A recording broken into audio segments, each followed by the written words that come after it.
Assalamu alaikum. My name is Kiran Amir, and I'm the administrator at PARSA Echo Pakistan. I would like to welcome you all to our second Echo session in series of Palliative Care Echo, supported by unrestricted educational grant by Sami Pharmaceutical Private Limited. Special thanks there to Mr. Mahmood Dar and Mr. Abid Salimi, and it's in collaboration with Pakistan Society of Hepatology. Today's session is breathing in liver disease, and our expert for tonight is Dr. Farooq Khan. Before I introduce to our expert for tonight's session, we will go through some standard announcements. We are part of a global movement called Project ECHO. It's based in USA with the objective to disseminate knowledge and best practices. We do protect patient privacy, so none of the information used in this session will identify any individual or patient. For maintaining discipline, you all are muted, but we do encourage participation, so you can unmute yourself for questions or use the raised hand option or chat box. By participating, you have given the consent for recording. The recorded session will be available on our YouTube channel. Link will be shared by Haris in chat box. For CME credits, please contact Uzair, our coordinator. His number is mentioned on the banner. CME certification is facilitated by JPJMC, Jinnah Postgraduate Medical Center. Our expert, Dr. Farooq Khan, is a leading consultant gastroenterologist and hepatobiliary physician at University Hospital Leicester, NHS Trust Clinical Lead, Liver Cirrhosis, East Midlands, NHS England. Dr. Farooq Khan is an integral part of PARSA Echo Pakistan and a passionate teacher with a special interest in providing palliative care to patients with debilitating and critical diseases. So I will hand over to Dr. Farooq. Thank you, Kiran. Thank you very much, Farooq. Before you start, मैं बहुत सारे नए participants देख रहा हूँ, and I would like to welcome them on behalf of our ECHO program. मेरी आप लोगों से एक रिक्वेस्ट होगी, स्पेशली जो हमारे नए पार्टिसिपेंट्स हैं, अगर आप अपना नाम और अपना शहर ईमेल अगर चैट में छोड़ दें तो आई थिंक हमारे पास उसमें भी होगा आपकी रजिस्ट्रेशन में, तो वो हमारे लिए एक एडिशनल चीज हो जाती है. We can stay in touch with you, specially जो CME की जो क्रेडिट्स हैं उसके फॉर्म वगैरह के लिए, तो that will be very helpful कि आप कहाँ से ज्वाइन कर रहे हैं. तो I see a lot of participants individually. I would have loved to, लेकिन वो टाइम बहुत लग जाएगा अगर हम इंट्रोडक्शंस पे जाएंगे. Farooq, thank you very much as always. Over to you.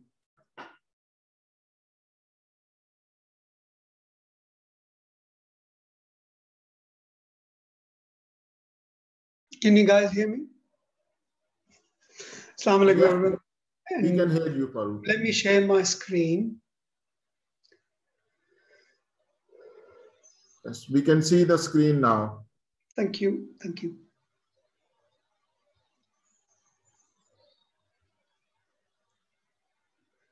Okay, assalamu alaikum, everyone. Thanks for joining. आप में से वो लोग जो मुझे जानते हो, I'm a hepatologist. There's no introduction that I'm going to repeat. जो लोग नए हो, just for you to be aware of what me, Asad, and Prof. Altaf had thought. The whole idea of this is giving a very different perspective to liver disease management in Pakistan. और हम जिन लोगों पे focus करना चाह रहे हैं वो लोग हैं जो largely ट्रेनिंग में हैं, young consultants हैं, और वो they are running their own independent practices, rural health centers, tehsil headquarters, wherever. What the whole idea is कि आप लोगों को assessment में कुछ ऐसी चीजें बताई जाएं कि in a very short duration of time you're able to pick up that what is actually wrong with this patient and when do I need to refer. That's the whole idea. And if he is not a transplant candidate, then how can I look after him in his own village, in his own tehsil or district? Okay, so this the breathing problems in liver disease is really should be read as palliative perspective to it. And I have always been a very firm believer that people understand the disease and the outcomes better if they understand disease process better. And to be honest, चाहे ये doctors के लिए हो, चाहे ये patients या उनकी family या carers के लिए हो, it is extremely important that we understand what's exactly happening and how does it affect the outcome. Okay, so the learning points of this will be, do I understand it well? What does that mean? क्या मैं ये समझ पा रहा हूँ कि the patient sitting in front of me with liver disease, why is he breathless? What is in the disease that's causing this breathlessness? Is this a clinical conundrum? Is it easy to work out? We will go through this. Can just the medical therapy be enough? Or do I have to have a transplant? What do they die of? Is timing of transplant important? ये बहुत important चीज है. अगर आज मेरी talk में से आप कोई भी चीज as a learning point, as a take home message लेके जाना चाहते हो, वो सिर्फ ये होएगा कि how can I assess patients with liver disease and difficulty in breathing, and when do I refer for transplant? When do I actually do it so I haven't missed the boat? And if the last one, which is very close to my heart, has always been due to the palliative involvement, can I actually help if nothing else can be done? वो patient transplant candidate नहीं है या वो transplant centre गया, उन्होंने कहा आप transplant नहीं कर सकते हो या आप डोनर अफोर्ड नहीं कर सकते, whatever reasons, can I as his primary physician able to look after this guy? Okay, well, let's go through this. So liver in the center, it's a cirrhotic liver. What are the different problems जो हमारे liver disease के patients होते हैं उनमें breathing की होती है? I personally think the most common by and large remains this. Okay, you have patients जिनमें infection होती है, you have patients जिनमें PE होती है. Liver disease, we know that is a precursor of sublime endogenous infection. We know that there's infection all the time. So you and I will not be surprised कि अगर आप उस patient का जो breathless आपके clinic में आया है, उसका आप chest X-ray करते हो तो उसको कोई consolidation है, for that matter उसको TB है, and they have interstitial lung disease, they have PE, or for that matter, they have chronic heart failure. This is your patients, particularly जो Asian descent में हैं, they've got metabolic X syndrome, they are arteriopaths, and they've got all other problems. Nephritis cirrhotics, I'm particularly talking here. I am not going to touch upon these because इसमें से काफी तो probably you guys are better than I am. For example, TB management and treatment in liver disease or without liver disease. Okay, what are the other ones? ये चार हैं जो मैं आज आप लोगों के साथ discuss करूंगा. Hepatopulmonary syndrome, about 1/4 of patients with liver disease have got it. Portopulmonary hypertension, what is this? How can I look after these patients? About 10% of your patients have it. It's just that we don't test. We don't actually know how to test for it, to be honest. So your eyes will never pick up what your mind doesn't know. Hepatohydrothorax, and I'm going to only touch upon two things in hydrothorax क्योंकि हमारा एक पूरा session है on the management of ascites and hepatohydrothorax, and I will only give you very salient points about this today, और वो जब session हम करेंगे. And this is again very important that a lot of people don't spend time or look at, which is dyspnea of frailty. How many of you have heard of this before? Dyspnea of frailty. How many of you have actually thought about this? ये वो मरीज होते हैं आपके जो कहते हैं doctor साहब मैनू इतनी कमजोरी हो जाती है कि सांस भी नहीं लिया जाता. अब जब मैंने ये लफ्ज, I'm hoping that this is now bringing the patients to your minds that you have had assessed in your clinic, and we'll talk about this. Okay, let's just start with hepatopulmonary syndrome. It's the most common respiratory problem. Prevalence, as we said, is around 1/4. IPVD, what is IPVD? Intrapulmonary vascular dilatation. That's the hallmark, and I'm going to explain to you in a minute. And it actually can start as early as your cirrhosis sets in. Yes, it will only express itself when patient has got developed portal hypertension. But what you don't know that this IPVD phenomena has already started within the lung. Well, what is this?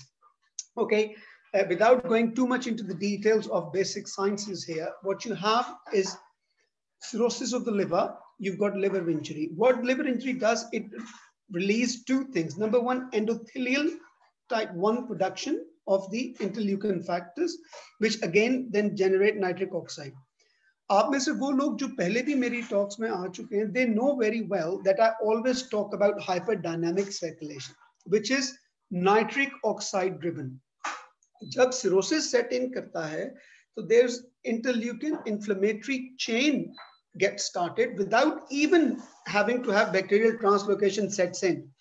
And what it does is release nitric oxide. Nitric oxide by definition is called vasodilatation. तो वो जो patient हम A&E में देखते हैं ना, जिसका JVP raised नहीं होता, but it's a thumping JVP because it's got hyperdynamic circulation. If you check his blood pressure, his systolic is about 90. And this is the nitric oxide which is driving all of this. Okay, well, what does that mean for us? As the vasodilatation kicks in, the shunt between the arterial and the venous side of the alveoli vessels, the capillaries that surrounds the alveoli, they become really widened. So the blood that goes through them hasn't got the ability to go from the arterial to the venous side, and it kind of stagnates in there, which means that the perfusion between the alveoli and the vessel, it just doesn't happen. So these patients become hypoxic. So what do we then need for hepatopulmonary syndrome? Is a triad. They should have portal hypertension, they should have pulmonary vascular dilatation, and they should have hypoxemia. अच्छा, ये मुझे ना, let me explain this to you in another picture. ये normal है, alveoli है, और ये pulmonary capillaries हैं. Okay, and you've got about 5 to 15 millimicrometer of the diameter. जिसमें से blood आएगा, it comes from the arterial side and goes to the venous side, and you have a perfect match here between perfusion and ventilation. Let's come here. What happens here? You've actually got about 10 times the size of the vessel. So the blood here becomes very stagnant. The movement of the blood becomes very slow, and you therefore doesn't have the perfusion between the alveoli and the pulmonary vasculature. Okay, what does this mean to my patient? वो patient जब clinic में आया और वो मुझे कह रहा है, डॉक्टर साहब मेरा सांस बहुत फूलता है, I can't seem to breathe properly, पहले मैं इतना चल लेता था, अब मैं चल नहीं पा रहा हूँ. The very classic of this is they get hypoxic. आप लोग अगर रूरल हेल्थ सेंटर में भी बैठे हो ना, just put a SATS probe on their finger. Of course, you'll do a chest X-ray, and chest X-ray is normal, but that patient is still breathless. Well, where do I go from here? SATS probe उसके ऊपर लगा के देखो. If their saturations are below 92 on air, then alarm bell should ring. अच्छा, एक आपको मैं clinical sign बता देता हूँ. So these patients have got platinum and orthodec. What does that mean? ये patients, this is the only group of patients जो जब लेटते हैं तो इनकी breathing बेहतर हो जाती है. अगर आप हार्ट फेलियर को देखो, आप COPD के पेशेंट्स को देखो, आप लंग फाइब्रोसिस के पेशेंट्स को देखो, दे ऑल सिट अप. वो उन्होंने हाथ रखे होते हैं तकियों पे और वो ब्रीथ करने की कोशिश, because they know their breathing improves when they sit up. मैंने अभी आपको बताया है कि the problem in HPS is vasodilatation. जब वो बैठते हैं, the gravity takes it away even more, the blood becomes even more stagnant. So what happens when they lie down, जब वो लेटते हैं, then the blood perfusion improves because the gravity reverse and that dilated blood vessel comes more close to the alveoli. And therefore, ये इतना simple test है जो आप शाम को अपने क्लिनिक में भी it only takes 2 minutes. आप पेशेंट से पूछ सकते हैं, अगर आप उसको एग्जामिन भी नहीं करना चाहते हो, कि बाबा जी थोड़े साह उस वेले ज्यादा फुलता है जब उठ के बहन दियो, या उस वेले ज्यादा फुलता है जब लेट दे हो, तकिए 3-4 लेंदे हो थल्ले, and that will tell you whether this is actually HPS. So this is a very crude way of doing it, but it works. मैं अपने क्लिनिक्स में मेरे साथ जो रजिस्ट्रार्स काम करते हैं, वो बहुत commonly what we do is we put a SATS probe on their finger, और आप अपने वार्ड बॉय को कह सकते हो कि just take him out for a walk. As the patient starts walking, their SAT starts to drop. And it may not drop straight away, क्योंकि मुझे और आपको हम दोनों को ये पता है कि there is a oxygen dissociation curve. So it might take 3, 4, 5 steps, but when it drops really quickly. And that is another sign that there's a compromise or there is a shunting between right and left. Non-specific symptoms, they are clubbing, cyanosis, and spider. These are really non-specific. लेकिन 3 चीजें जो बहुत common आप लोगों ने इन patients में करनी है जब आपने इनको ब्रेथलेस पेशेंट को क्लिनिक में देखना है, their SATs probe, if their SATs are low, get them to work and ask them whether their breathing is worse as they lie down or their breathing is worse as they sit up. Very simple way of doing it, really. Severity index, it's important, and I tell you why. You've got mild, moderate, severe, and very severe. If on a blood gas, the oxygenation is more than 10, but still below normal, you call them mild. If it's below 10, they're moderate. Why is this is important, really? Okay, because agar aap pulse oximetry karo na in patients ki, so they usually have SATs of 94%. Look, this guy has presented this 15 years ago, that the sensitivity for HPS just on the base of this in a very far-flung settings isn't actually bad. It allows us to get into the mode of thinking that this guy isn't actually well. His liver disease is worsening. अच्छा जी, मैं तो district health quarter में काम करता हूँ. मेरे पास तो बड़े-बड़े CT scans और ये बड़ी-बड़ी चीजें नहीं हैं. वो you don't need it really. I've just told you how you examine them.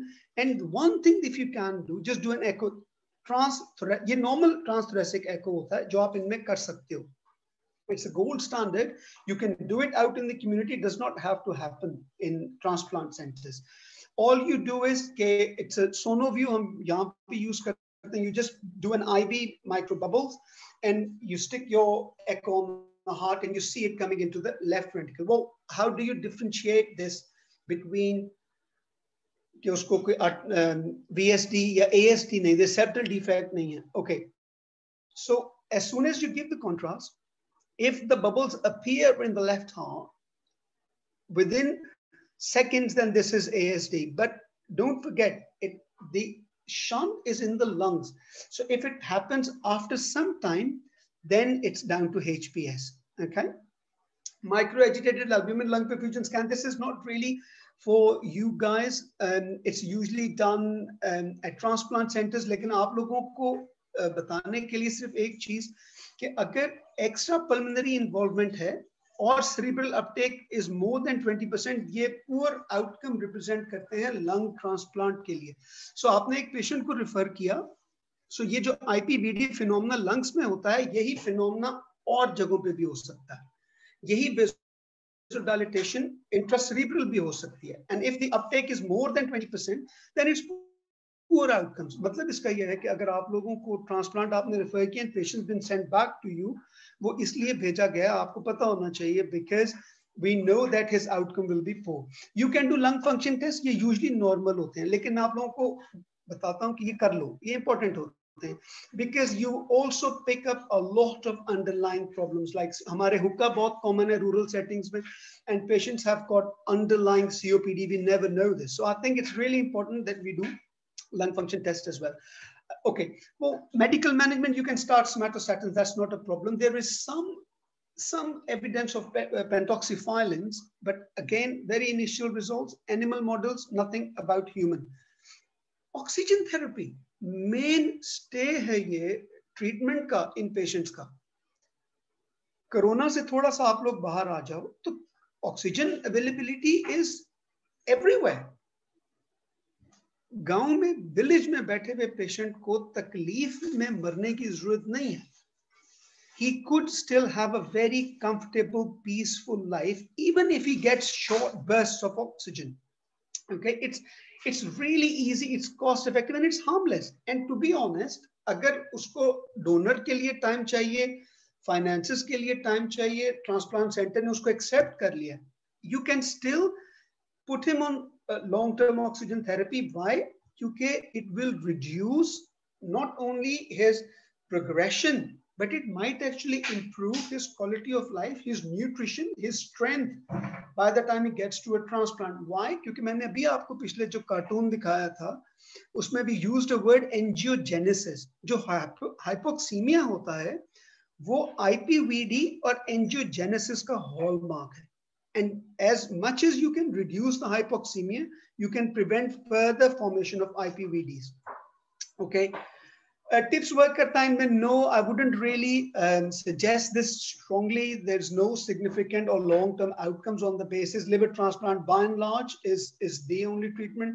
How do I assess? अगर मैं अपने clinic में बैठा हुआ हूँ, मैंने कैसे patient को refer करना है transplant के लिए, मुझे कैसे पता लगेगा कि ये patient इसके outcomes बेहतर होंगी, and that's purely depends on, I said to you, patient आएगा कहेगा डॉक्टर साहब मेरा सांप उल्टा है, आपने chest x-ray किया वो negative है आपको, अब the next thing is you do his sats are low, you make him walk, you ask that question about lying and standing, breathlessness, and then you do his blood gas. अगर आपके blood gas में less than 10, you ask for an echo before you. Then if the echo is a screening test, this contrast echo is not a definite diet, it's a screening test. वो आप अपने local centers में कर सकते हो before you refer him for transplant. Hepatopulmonary syndrome, do these patients die sooner than others on the waiting list? I think it's important for us to know क्योंकि हमारे अगर waiting list due to organ long नहीं ना होती, हमारे due to finances arrangement, due to donor, that is a very significant problem for us. And this is where palliation comes in contact. Really, this is where you need to have a discussion with your patients and the family. So I think as the disease becomes severe, whilst they're waiting on the transplant, you have to understand the outcomes become poorer and poorer. इसलिए मैंने आपको severity index दिखाया था कि the sooner you pick it up, the sooner you refer him for transplant. इसके आपको दो फायदे होंगे. एक, you will know very early on whether this patient is going to get transplant or not due to any reasons. And if he is not going to get transplant, then he is your patient. This is where palliative care comes in. This is where you sit in with the, and you say, look, there isn't much we can now do to reverse this disease process, but I can still look after you. This oxygen will make your life hell lot better. And you can have that oxygen at home. Keep long-term oxygen therapy going, okay? Post liver transplant, 10-year survival is 65%. So 3 out of 4 patients who have liver transplant for hepatopulmonary syndrome lives up to 10 years. So that's not bad, really. It's a very decent outcome. And the mortality, of course, the rest will, we have to bear in mind, is about 20%. क्या कोई ऐसे मेरे मरीज हैं जिनको मैं जाने से पहले ये अंदाजा लगा सकूं कि ये ट्रांसप्लांट के बाद भी इनकी outcome is relatively poor? And yes, अगर if their hypoxemia on the blood gas is very, very low. So if their saturations are sticking below 80%, below 78%, these are the patients who will have, or the patients who, जो भी मैंने आपको बताया कि cerebral uptake of the microagitated albumin is more than 20%. Okay, that's all about HPS. Quickly moving on to portopulmonary hypertension. This very frequently used and very frequently present in the patients who've got HPS. However, it's much less frequently diagnosed and seen. So let's go back to that picture. 5 to 10, 50 to 100 micromoles, and look at this here, even smaller. इसमें एक yellow line भी आप लोगों को नजर, what जो अभी मैंने आपको बताया, angiogenesis, fibroblast, collagen matrix, that serves as a barrier between the perfusion scans, and this will then generate very high pressures in the right heart. Again, these patients have normal chest x-rays, right? They are still breathless. Again, there is a school of thought जो ये कहता है कि this kicks in first, vasodilatation due to nitric oxide, and this then kicks in later. तो क्या इसका ये मतलब है कि जो मेरा portopulmonary hypertension का patient है उसकी outcome relatively HPS से बुरी है? I'm afraid the answer is yes. That is actually quite true, and I'll discuss that in a minute. So this is due to vasoconstriction. This is due to vasodilatation. The basis of the phenomena of both of these is very different, and therefore the treatment is different. Okay. The predominant symptom again is short of breath, but patient may complain of fatigue. ये patient बहुत जल्दी tired होते हैं. palpitation is a one problem, syncope and chest pain. जो पोर्टोपल्मोनरी hypertension का patient chest pain या सिंकपी के साथ आपके पास आता है, you should really by then assess and know that it is a late sign with a poor prognosis. Should you refer that patient for transplant? And I think that's the discussion what needs to happen between you and the patient. And I think it can only happen once your mind have picked up that he has got pulmonary portal hypertension. मैंने इसको diagnose कैसे करना है? Again आप लोग अपने rural settings में, district headquarters में, अपने इंडिपेंडेंट क्लिनिक्स में diagnose, all they need is an echocardiogram. अच्छा एक काम करना आप लोगों ने, if you think that your patient has got a possibility of suffering of portopulmonary hypertension, ask the echocardiographer or your cardiologist to please report on size of the right atrium, pulmonary artery pressures, and the pressures of the right ventricle. And I think all of these are significantly important. Normally जो हम लोग देखते हैं that systolic pulmonary artery pressure, उसको क्योंकि ये usually ऐसे report होता नहीं है. So whatever they do, they give you pulmonary artery pressure, you times it by 0.61 and you get the mean pressures, and that will give you the answers really. The other thing which is known is right ventricular systolic pressures. Right ventricular hypertrophy भी होगी in patients में, and what they get is right ventricular systolic dysfunction. So most of this with clear chest x-ray, and all of this can be diagnosed with this. Now, इसका आप मैं ये क्यों मालूम करूं कि इस पेशेंट को, क्योंकि the moment you have diagnosed this, the moment I want you to refer him to transplant center. I want you to have a discussion with your patient and his family that look, what we have found now is your liver disease starting to affect other organs. ये बिल्कुल ऐसे ही जैसे patient को hepatorenal syndrome होता है, the mortality becomes significantly higher, and therefore you and I need to have that discussion with the family. ये वो मरीज, आप लोगों को ये बातें बताने का मकसद ये है जिन पे हम बैठ नहीं सकते, जिनको हम डिले नहीं कर सकते, जिनको हम ये नहीं कह सकते कि आप ये दवाइयां ट्राई करें और मुझे आके 2 हफ्ते के बाद दोबारा दिखाएं. You need to do things more quickly and you get an answer very quickly. Transplant candidate, yes, no transplant candidate, okay, well, I'm going to look after him and this is how I'm going to do it. Severity index, yes. If the pressure is between 25 to 34, it's called mild. Moderate if it's more than 35 but still less than 45, and severe is more than 40. अब आप सोच रहे होंगे कि ये फारूक खान हमें क्यों बता रहा है कि प्राइमरी पोर्टल हाइपरटेंशन के प्रेशर्स का. Okay, because it makes a huge difference. आपका जो पेशेंट आपके सामने बैठा है, अगर आपको ये पता लग जाए थ्रू echocardiogram के इसके प्रेशर्स क्या हैं, you can have a very decent discussion with the family. Why? Because जो mild to moderate cases है ना, they are actually reversible either through transplant. They are so now you understand what the urgency is. और अगर patient आपको बता देगा doctor साहब मैं तेज जो गए नहीं ना, मैं इतने पैसे दे सकता, या आप उसको कहो कि okay I am still going to refer you to government facility. I think because this is reversible, अगर ये हो जाता है तो we can look after you much better. Post-transplant mortality is increased in these patients, so time is very important. For patients जिनके pressures around 35 हैं, they really have about 40% mortality. And look, on the patients who got severe, it's almost 70 to 100%. इसका मतलब ये है, आप लोगों को समझाने की हद तक कि अगर आपको pressures यहाँ मिल जाते हैं, इस जगह मिलते हैं, तो you have to refer or have a serious discussion about it.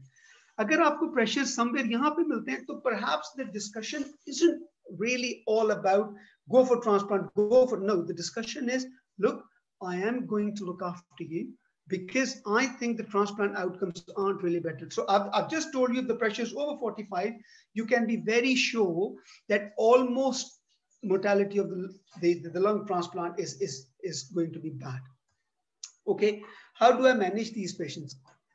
Or who gets transplant with these? We've just talked about अगर pulmonary artery pressure below 35 है. What about अगर ज़्यादा है? ऐसा नहीं है कि इनको हम transplant नहीं करते हैं. What we tend to do, we give them a trial. We bridge then what we know as sildenafil, phosphodiesterase inhibitors. मैं भी अगली slide में आपको बता दूंगा. And why? Because ये important है मेरे लिए जो transplant center में लोग काम कर रहे हैं या secondary tertiary centers में. If the pressure is above 35, and if by introducing the medical therapy, If I haven't managed to bring the pressure down, then I think that transplant outcome of that patient is very poor. तो हमने उसको transplant के लिए फिर of course it's a multi-dimensional thing, but that's where the difference comes. All right, you can use it even as a bridge. So patient transplanted with pulmonary hypertension, most of them can stop their therapy within 6 to 12 months, and the aim of the medical treatment is really to achieve pulmonary vasodilatation without systemic hypertension, and that's very important point. What do I treat it with? मैं आपको पहले बता चुका हूँ, sildenafil Viagra के नाम से शुरू में आई थी. So this is what they use in pulmonary. This is used in any cause of pulmonary hypertension, to be fair. But particularly with liver disease, what we want to know whether by starting the medical therapy, क्या हमने उसके pressures, अगर pressures reduced नहीं हुए ना, तो वो transplant candidate हो सकता है, but we have to be very clear in discussions with the families. Okay. Okay. Hepatohydrothorax, मैंने आपको पहले भी कहा था कि ये I'm actually going to discuss only a couple of things about this. Why? Because I want, there's a whole session on ascites and hepatohydrothorax, but there are certain things जो आप लोगों को ना इसमें understand करनी है. It's a pleural effusion basically, diaphragmatic defects होते हैं. और जो important बात है, लाजमी नहीं है कि आपके patient को बहुत severe ascites हुए. I actually have a patient in my clinic or on the ward, he comes, who hasn't got a noticeable ascites. अगर वो चलता हुआ आपके पास आ रहा हो तो you wouldn't even notice he's got a, because he hasn't really got a noticeable ascites. But that poor guy is extremely short of breath because उसकी सारी की सारी ascites जो है वो thoracic cavity में. अच्छा ये होता क्यों? Okay, जब portal pressure बढ़ा, ascites हुई, तो your intra-abdominal pressure has gone up, right? जो मर्जी हम कर लें, मैं और आप, हम सांस तो लेते रहेंगे. अब इसका मतलब ये है कि जब हमने इंस्पायर करना है तो द इंट्राथोरेसिक जो हमारा प्रेशर है वो लो हो जाएगा. So we get positive to negative, and that's what extends the transfer of this fluid across from the abdominal cavity to the chest cavity. Most of them are right sided, but 15% of left sided. यहाँ पे जो मैं आपको common चीज बता, अगर left sided pleural effusion है, please, before you just assume that this is only down to hepatohydrothorax, I want you to make sure there is not a malignancy. So in transplant centers, when I was trained in Leeds, if you have a left-sided portal, left-sided pleural effusion, it is malignant effusion until otherwise. So we need to be absolutely sure that if it's a unilateral left-sided pleural effusion with hepatohydrothorax, please do not let it go unnoticed. So one point I wanted to share with you. Okay, how do I manage? Well, of course, treat ascites as you normally would. Second point जो आप लोगों के लिए बहुत important है, वो 2 gram salt restriction जो है ना in patients में ये बहुत important होती है. And you might ask why? Because जो सिर्फ ascites का patient है, जिसमें अभी तक वो translocation नहीं हुई है, he may well have a very different translocation pattern now, because इसमें आप risk नहीं ले सकते. You have to restrict the salt to 2 gram. Why? Because he's already channelized his positive to negative pressure domain. So even a slight mismatch in his diet and increase of the volume will take it again to the lungs rather than to the ascites. So you need to understand this. अच्छा, अक्सर लोग मेरे से पूछते हैं कि 2 gram salt का क्या मतलब? Depending upon कि आप नमक का कौन सा, जो चाय के चम्मच का अगर आप पूरा हीप नमक यूज करें ना एक हांडी में, that is between 2 to 2.5 gram of salt. तो ये आपने पेशेंट्स को इस तरह समझाना होता है कि वो जो खाना भी खा रहे हैं, अगर उस खाने में नमक डाला गया है हांडी के लिए, घर में बाकियों के साथ कोशिश करें उनकी हांडी अलग, अगर नहीं हो सकती कोई बात नहीं, तो उनसे ये कहिए कि अगर वो एक कौली में सालन डालते हैं ना, तो उनको ये समझना चाहिए कि that's about 400 milligrams of salt in that, जो घर में एक नॉर्मल हांडी बनी है. तो वो उसके, और अगर आप प्लेट में डाल के खाओगे तो ऑफ कोर्स दैट्स डबल. तो उनसे कहो कि पोर्शन छोटा कर दें, उसको दूसरी चीजों के साथ रिप्लेस कर दें अगर उनको भूख लग रही है. But it's, I wanted to convey this point, salt restriction in hepatohydrothorax management is extremely important. अच्छा, similarly alcohol, believe me or not, abstinence from alcohol in the management of hepatohydrothorax is extremely important. And why is that? Because again, the same phenomena, a small amount of alcohol is going to generate a significant amount of inflammation or inflammatory chain within the liver, therefore predisposing the same positive negative pressure, even if it's a small amount of fluid share. So you have to be very careful. Diuretics पे मैं ज़्यादा बात नहीं करूँगा क्योंकि I'm sure there's a session आप लोगों को उसमें पता लगेगा. Refractory ascites, 2 points worth knowing. Refractory ascites वो patient हैं आपके कि जिनको आपने ये सब कुछ try कर लिया and even then they're coming back to you with refractory hydrothorax. Refractory hydrothorax is a bad sign. If you've got it, you know that this patient is heading towards transplant or morbidity is going to get increased significantly.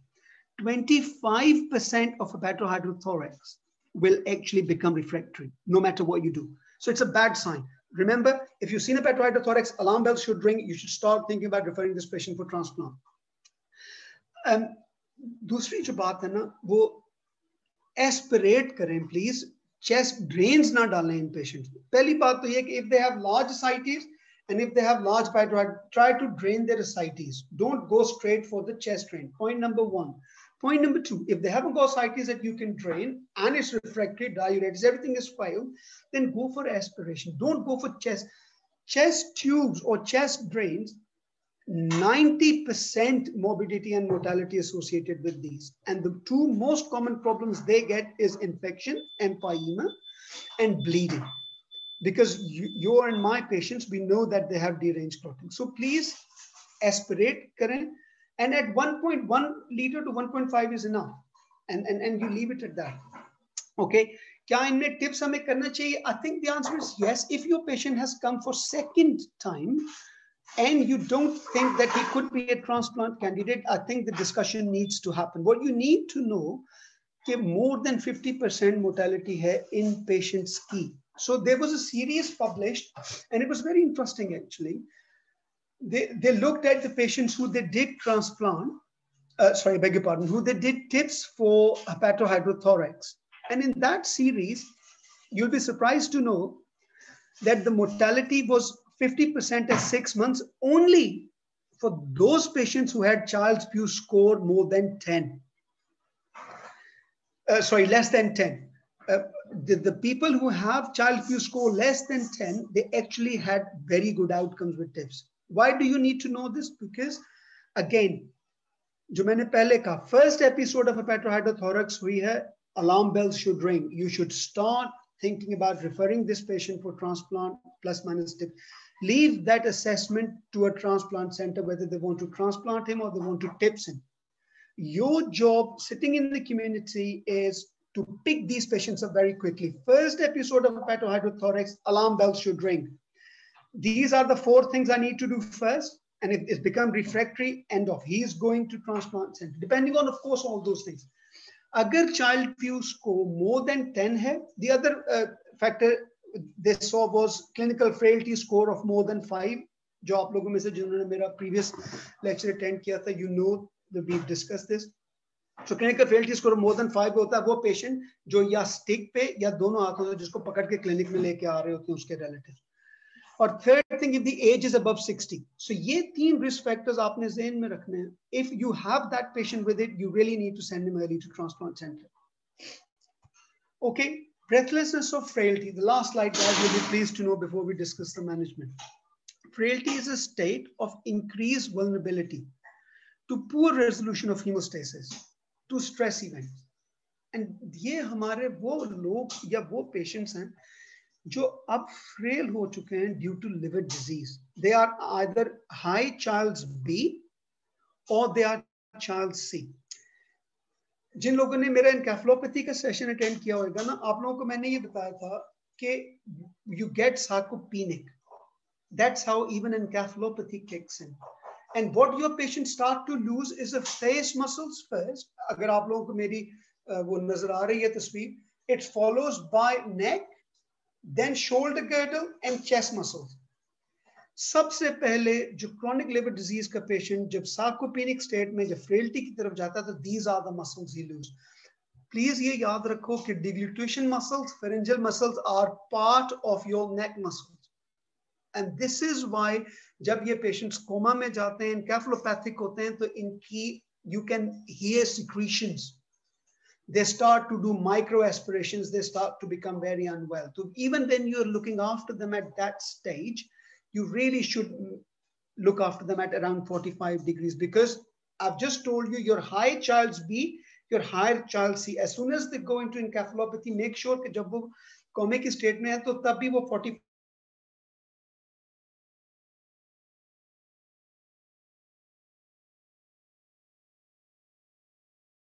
to reduce those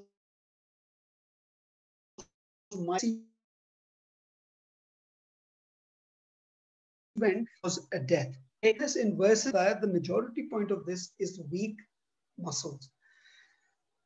कौन से patients हैं, कौन सी phenotypes हैं, ये सबसे commonly ये देखा जाता है आपके नेफल्डी पेशेंट्स में.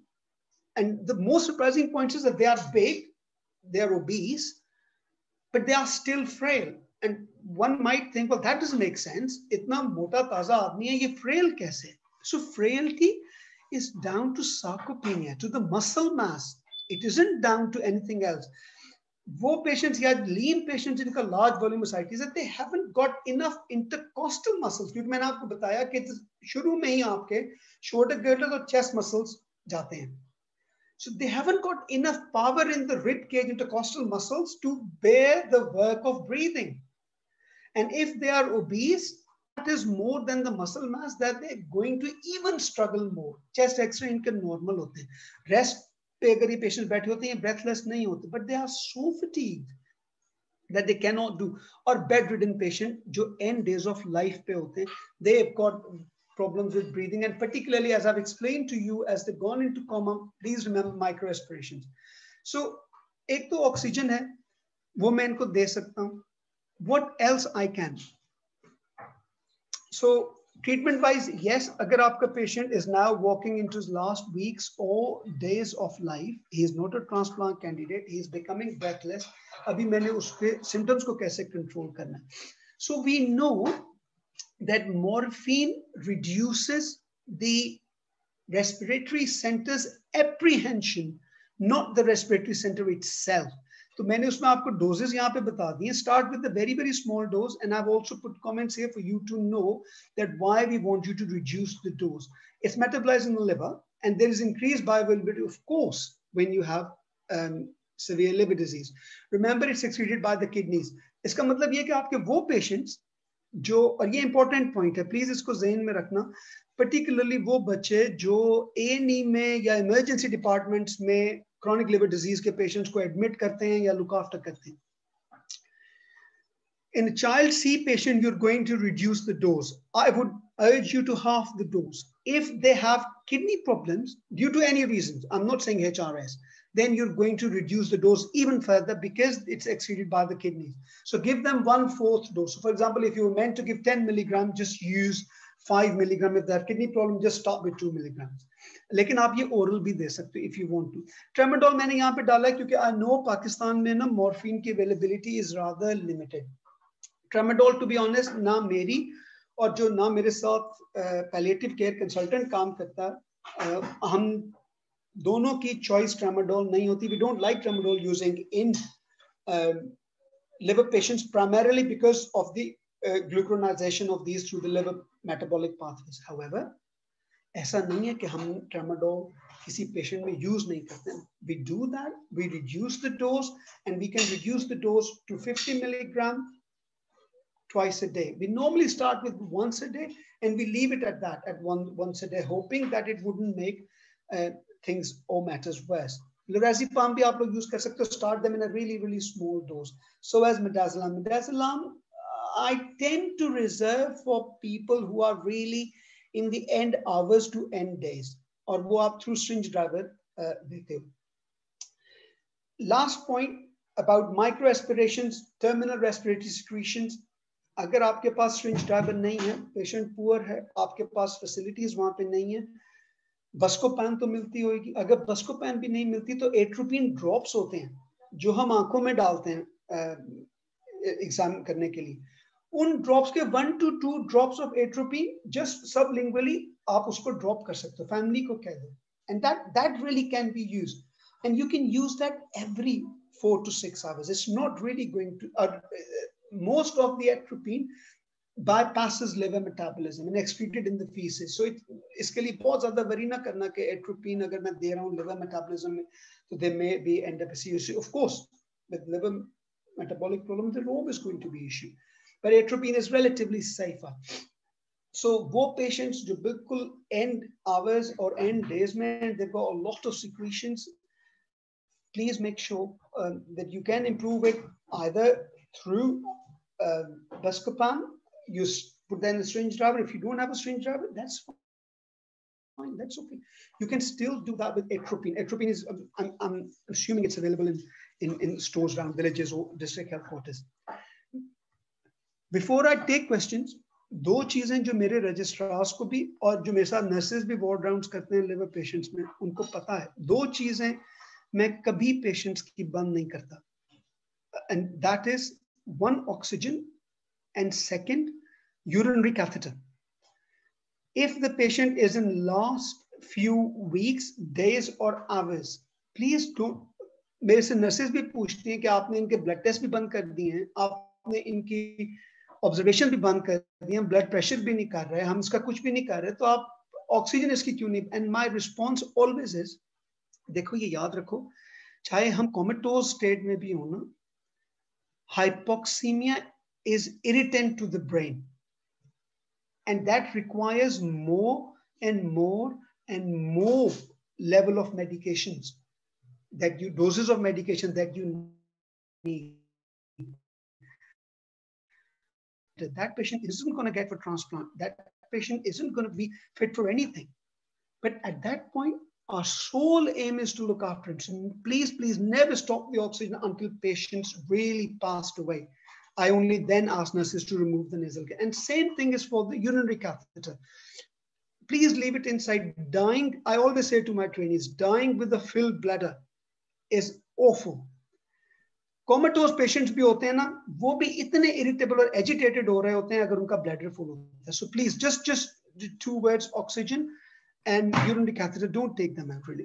Asad, I'll stop here. मुझे stop share करना होगा ना यहाँ पे. Oh, stop share किधर? Thank you. Oh yes, I seen it. I'll stop share. And thank you very much, Farooq, for a wonderful talk. मेरा क्वेश्चन आपसे ये है, स्पेशली पैलिएटिव केयर में जो हम पाकिस्तान में बहुत ज्यादा फेस करते हैं, मरीज को हम कैसे कन्फ्रंट करें? अब जब हमने फैसला कर लिया उसका सांस खराब है, चेस्ट इश्यूज हैं, ट्रांसप्लांट वो करवा नहीं सकता, वो प्राइमरी केयर फिजिशियन के पास है जो है, और अब उसके लास्ट डेज की केयर है, जो प्रॉब्लम आती है वो हमारी सोसाइटी के प्रेशर की आती है. अब आप कहते हैं ऑक्सीजन दें, इधर डॉक्टर्स को एक और प्रॉब्लम है. आपने कहा जी मॉर्फिन, चले मॉर्फिन मिलती नहीं, ट्रेमाडोल मिलती है, नाल्बिन वगैरह मिल जाते हैं पाकिस्तान में. इधर हम बात करें तो एक कोलीग्स का प्रेशर होता है, जी इसको तो साफ पहले ही नहीं आ रहा, तो तुसी या टीका ला के तुसी की कर रहे हो. तो क्वेश्चन ये है कि इसको आप कैसे ओवरकम करते हैं? आप क्या गाइड करेंगे कि how should be talking to the patient actually during this stage? Right. So इसमें जो सबसे important बात आपने की है ना, अभी I'll come to that in a minute, कि क्या अब जब transplant में मैं normally इस setting पे I sit with the family. If they want to sit with the patient, if they don't, then you can have a discussion that way. And I tell them कि there is nothing at this stage जो हम करेंगे जिससे इनमें बेहतरी आएगी disease process में. हाँ, इनकी अजियत बढ़ सकती है. अब उस अजियत को हमने कम करना है, जिसको आप लोग एक बहुत यूजुअल टर्म यूज करते हैं, घर ले जाएं और अल्लाह से दुआ करें. मेरा इसमें हमेशा उनको ये होता है कि लेकिन अगर मैं इनकी डिजीज बेहतर नहीं कर सकता तो देयर आर स्टिल थिंग्स जो मैं कर सकता हूं actively to look after him better, ताकि ये अजियत में और तकलीफ में ना रहें. दूसरी बात मैं उनको नॉर्मली ये कहता होता हूं कि अगर मेरे इल्म के हिसाब से अगर अब मैं इनमें एक्टिवली चीजें करूंगा तो मैं हो सकता है ये तो मुझे पता है कि मैं इनकी जिंदगी नहीं बढ़ा सकता, मैं इनको इनकी डिजीज नहीं खत्म, लेकिन हाँ ये हो सकता है कि मैं इनकी अजियत में इजाफा कर दूं, और ये शायद आप लोग नहीं चाहेंगे। अच्छा, मॉर्फिन, मेरे से एक हफ्ता पहले एक पाकिस्तानी पेशेंट के रिलेटिव ने कहा कि, और मैं चाहूंगा कि ये आप लोग सारे जो पार्टिसिपेंट्स हैं ना इस चीज को थोड़ा गौर से सुनो। वो मुझे कहने लगा कि मैंने इस्लामिक इस पे सर्च कर ली है, आप लोगों को इस्लाम की रूह से अल्लाह ने ये हक और ताकत नहीं दी है कि आप मरीज को जल्दी मार दें। मैंने कहा आप मुझे थोड़ा सा एक्सप्लेन कर दें प्लीज कि मैंने जल्दी कैसे मारना है, ये कैसे होएगा। उसने कहा कि ये जो आप लोग बेहोशी के टीके लगाते हैं, so called morphine in a syringe driver, what you are actually doing कि आप उसको एक्सेलरेट कर रहे हैं उसके डेथ प्रोसेस को, ताकि वो जल्दी से चला जाए। और ये आपका इख्तियार नहीं है, ये सिर्फ अल्लाह का इख्तियार है, अल्लाह ने उसका टाइम डिसाइड किया। तो मेरा जवाब उसको ये था कि आई एम रियली सॉरी कि आप इसको ऐसे फील कर रहे हो, ये अंडरस्टैंडिंग ठीक नहीं है। उसने कहा नहीं जी बिल्कुल ठीक है, जब से आपने उसको स्विंग ड्राइवर पे डाला है वो उठता ही नहीं, वो सोया ही रहता है। मैंने कहा अच्छा स्विंग ड्राइवर, ये बताइए कि जब स्विंग ड्राइवर पे नहीं डाला था तो उस वक्त वो कहता था कि मैं तकलीफ, नहीं जी बिल्कुल नहीं कहता था वो तकलीफ में। मैंने कहा अच्छा सर मारता था? कहता हाँ, कराने की आवाजें आती होती थी उसकी रात की। मैंने कहा अब मैं आपको एक एग्जांपल देता हूं, आपका एक्सीडेंट हुआ, आपकी टांग टूट गई, सबसे पहले क्या होगा? उसने कहा जी बड़ी दर्द होगी। मैं कहा आप डॉक्टर के पास गए, आपको डॉक्टर नहीं मिला, 1 दिन 2 दिन 3, आप 10 दिन सीवियर दर्द में रहे, आप मेरे पास आए और मैंने आपको पेन किलर दिया, आपको क्या लगता है पहला? उसने कहा मेरी दर्द दूर हो जाएगी। मैंने कहा नहीं, आपकी दर्द नहीं, सबसे पहला आप ये करोगे कि आप बैठोगे और आपको पता लगने से पहले आप गनूदगी में सो जाओगे। And why is that? Because look, the pain integrates with excitatory pathways of your brain. The more pain you get, the more irritable, the more agitated you're going to get. And the longer you remain in agitated phase, your brain runs out of the capacity of ability to deal with it. And as soon as your pain goes away, the first response you get is you go to sleep. वो sleepiness इसलिए नहीं है कि मैंने गनूदगी का injection लगा के आपकी डेथ को एक्सेलरेट कर दिया, वो गनूदगी इसलिए है कि अब आपका माइंड रेस्ट पे चला गया है, वो pain excitatory pathways are now coming down and your brain is now seem to catching up. So this is very important discussion and indeed very sensitive.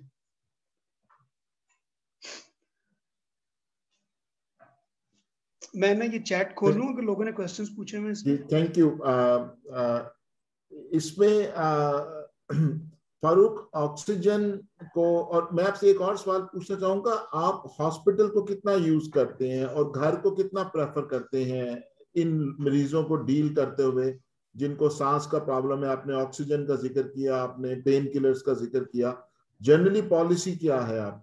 So we have 3 outcomes, जो मैंने वो MDT का आप लोगों को पिछले वाले में शो किया था ना, वो एक हमारा क्राइटेरिया है, वो जो मैंने आपको दिखाया था कि what triggers referral to palliative liver clinic, वो उसमें हम ये असेस करते हैं, myself along with the palliative care consultant, कि पेशेंट की नीड्स क्या हैं। So, पहले तो ये डिसाइड आइडेंटिफाई कर लिया कि this patient has got palliative needs, फिर वो उस जगह पे एंड देन द नीड्स। और एक जो इसमें इंपॉर्टेंट चीज है, अगर पेशेंट चाइल्ड सी है, अगर if he has got late child C, और अगर मेरी एक्सपेक्टेशन ये है कि his encephalopathy is going to get worse very very quickly, or he is likely to have a GI bleed because he is having some black stool lately, then yes, I do offer them a bed in hospice. Hospice, I use the word hospice, hospital नहीं है ये, पाकिस्तान में नहीं है, that's okay, that's absolutely fine. Hospice वो hospital है जिसमें resuscitation, operation और इन चीजों की नहीं, सिर्फ ऑक्सीजन, मेडिकेशंस, फ्लूइड्स और आईवी ओरल एंटीबायोटिक्स की फैसिलिटी मौजूद है। That's what it is largely. वो पेशेंट्स जो आवर्स या डेज में, नंबर 1, नंबर 2 वो पेशेंट जिनके पास फैमिली सपोर्ट नहीं है जो, और नंबर 3 वो पेशेंट्स जो बहुत यंग हैं या उनके ऊपर ये डायलेमा बहुत क्विकली आया है, they haven't had the ability with the family to absorb this dilemma. All these three patients, we have a very low threshold for either plus minus hospital or hospice. उनको वहां रखने का. दूसरी इसमें जो चीज मैटर करती है, अगर फॉर एग्जांपल आपके पास ये हेपेटोहाइड्रोथोरेक्स का फॉर एग्जांपल पेशेंट है, लेकिन that patient is still ambulatory, he is still walking around, then that kind of a patient, we offer them to have an ambulatory care with us. So they have a number given to them. जो मैंने आपको बताया भी था कि जब भी आप होम केयर शुरू करते हैं तो you have a home care manager जिसका एक नंबर या वो नर्स होती है, and the patient calls on that number, and that patient comes and get ascites drain, सुबह आता है, 3 घंटे के बाद वो वापस चला जाता है, and that's all planned for. और थर्ड कैटेगरी वो वाले हैं जिनको हम सिर्फ क्लिनिक में देखते हैं, they are not day case, and these are the patients who we know they're not going to be a transplant candidate. They've got oxygen going, HPS के patients. मेरा एक बहुत young patient है, 47-year-old, who's got HPS, who takes about 6 to 8 hours of oxygen, but he still comes and sees me in the clinic. So depends on the state of the liver disease, depends on the family support, and depends on the time of diagnosis to the time of presentation. ये 3 चीजें मेरे लिए बहुत important होती हैं ये decide करने के लिए कि इसको मैंने क्लिनिक में देखना है, इसको मैंने डे केस पेशेंट बनाना है, या मैंने इसको हॉस्पिटल में देखना है, और हॉस्पिस. जी, एक क्वेश्चन है about how do you see the role of albumin in hepatic hydrothorax? And I think there is no harm in giving data is one way or the other, not so. It's like आप मुझसे ये पूछ रहे हो कि हेपेटोहाइड्रोथोरेक्स को improve करने के लिए एल्ब्यूमिन, या आप मेरे से ये पूछ रहे हो कि जब मैंने ड्रेन करना है तो मैंने एल्ब्यूमिन देना है? Let me answer both of this. Of course you probably wouldn't have the opportunity to ask both. To improve, he says, sorry, have I missed? There's COVID-like Sinovac. What is this? Sorry. Okay. Let's go albumin in hydrothorax to improve the situation. So, to be honest, I don't really aim for more than liter to liter and a half. I don't think giving preemptively IV albumin to everyone who comes every day. Yes, I do it when their sodium levels are very low, because मैंने आपको बताया कि इन patients की जो fluid shift है ना, that's very sensitive. Even a small amount of ascites around the liver, let alone in the abdomen, is going to travel upstairs easily down to the pressure gradient जो अब उनका बन चुका है through diaphragmatic defects. So yes, अगर इनका sodium low है, 130, 128 is, I'm not too bothered really. But yes, if it is 120, 118, then yes, when they come for their drainage, I do give them albumin. One, just to see if that, because it's a salt poor albumin, it increases vascular pressures better. Thank you Farooq. हमारे पास time भी अब खत्म हो रहा है. We have doctor Nadeem Tehami. He is a renowned liver specialist from UK. Nadeem, we would like to hear from you. आप कैसे इस चीज को देखते हैं?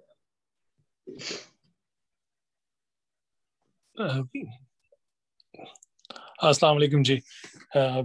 Farooq, fantastic talk. Really enjoyed it.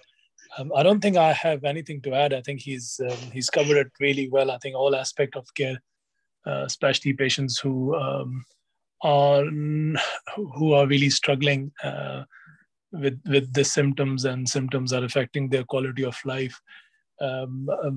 It is clearly a very challenging area, and it's not easy to manage patient expectations in some situations. Especially families are also quite distraught, and it also affects families as well, because if they see one of their loved ones suffering, and when they are involved in looking after these patients. So I think Farooq has covered really well. I don't think there is anything left for me to say here, and I congratulate you all on this fantastic activity. Thank you very much, Farooq, and it remains for me to thank everybody, all the participants. हमारी अगली talks में हमने symptoms के ऊपर focus करना है, जिसमें इन terminally ill patients में पेन है, अपर जीआई ब्लीड हो तो क्या करना है, एनकेफेलोपैथी में क्या करना है, असाइटिस और हाइड्रोथोरेक्स में क्या करना है, आपको पता है कि इचिंग एक बहुत बड़ा प्रॉब्लम है इन लोगों में टर्मिनल स्टेज पे, उसमें क्या करना है। और हमारा जो फोकस है वो ये है कि प्राइमरी केयर में और तहसील हेडक्वार्टर में और फार एरियाज में आप लोग क्या ऑफर कर सकते हैं, स्पेशली जबकि हम ये डिसाइड कर चुके हैं कि पेशेंट ट्रांसप्लांट के ऊपर नहीं जा रहा। और जो सबसे बड़ा जो हम एक पेन फील करते हैं कि इन लोगों के इलाज पे इतने पैसे अननेसेसरीली खर्च हो जाते हैं कि एक dying patient ends up selling his property to get that care. तो अगर आप लोग एट प्राइमरी केयर लेवल इन चीजों को अंडरस्टैंड कर लें कि हमने कैसे कंट्रोल करना है, और सैचुरेशन मॉनिटर कोविड के दौर में अब सब कर रहे हैं, ऑक्सीजन की अवेलेबिलिटी, ऑक्सीजन को हम सब डील कर रहे हैं। फारूक ने बहुत अच्छा गाइड किया कि मॉर्फिन का या ट्रेमाडोल का क्या रोल हो सकता है। मिडाजोलैम इज अवेलेबल इन पाकिस्तान, हम उसको कैसे यूज कर सकते हैं। एट्रोपिन आई ड्रॉप्स का रोल मुझे पहली दफा पता चला, I will keep in mind. तो कहने का मकसद ये है कि ये सारी चीजें हमारे पास अवेलेबल हैं और हम इनको यूज कर सकते हैं to help those patients who are terminally ill. So we It's 11 p.m. now, so it's time to say Khuda Hafiz to everybody. Farooq, thank you very much. Professor Altaf is here. A lot of friends are here from across Pakistan and abroad. Kiran, it's over to you for concluding remarks. Thank you. Okay, thank you. Thank you, Dr. Farooq. We are grateful and thankful to Pakistan Society of Hepatology and Sami Pharma. And I would also like to thank to our chairman, Parsa Trust, Mr. Chaudhry Suhail Akhtar, Dr. Asad Ali Chaudhry, our director, Dr. Amna, our facilitator, Uzair, our coordinator, Haris for IT support, and Salman. Allah Hafiz. Uzair, you can call off the meeting. Thank you. Thank you very much, ma'am. Till next time, Allah Hafiz to all of you.